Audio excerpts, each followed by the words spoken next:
Hi guys, welcome back to my channel. Chicken pulao చేసుకుందామా?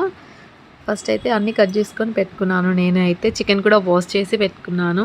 Masala spices కూడా పక్కన పెట్టుకున్నాను. ఫస్ట్ ఒక ప్యాన్ పెట్టుకొని అందులో 2 టేబుల్స్ ఆఫ్ నెయ్యి ఇంకా ఆయిల్ వేసుకోవాలి. ఫస్ట్ అయితే అది వేడైన తర్వాత బిర్యానీ స్పైసెస్ వేయాలి. అవి కూడా కొంచెం ఫ్రై అయ్యాక ఆనియన్స్, టమాటోస్, పచ్చిమిర్చి వేయాలి. మంచిగా మిక్స్ చేసుకోవాలి అన్నమాట.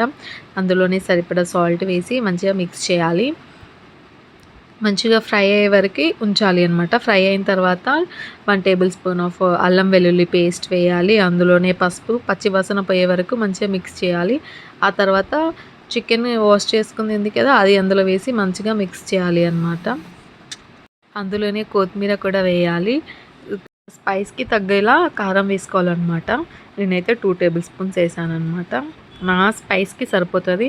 కర్డ్ తీసుకొని అందులో చికెన్ మసాలా ఇంకా బిర్యానీ మసాలా యాడ్ చేసుకో, లేకుంటే స్కిప్ చేయండి. అవి రెండు యాడ్ చేసుకొని మంచిగా మిక్స్ చేయాలి.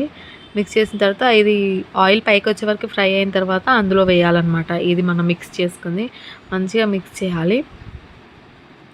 ఇలా ఆయిల్ బయటికి వచ్చే వరకు మంచిగా మిక్స్ చేయాలి. కాసేపు ఫ్రై చేసుకోవాలి. ఆ తర్వాత ఆయిల్ బయటకు రాగానే అందులో రైస్ వేసుకొని, రైస్ ఉడికే అన్ని వాటర్ వేసుకొని పెట్టుకోవాలి. ఆలోపు ఒక లెమన్ కట్ చేసుకొని అందులో ఒకటి స్క్వీజ్ చేయాలి లెమన్.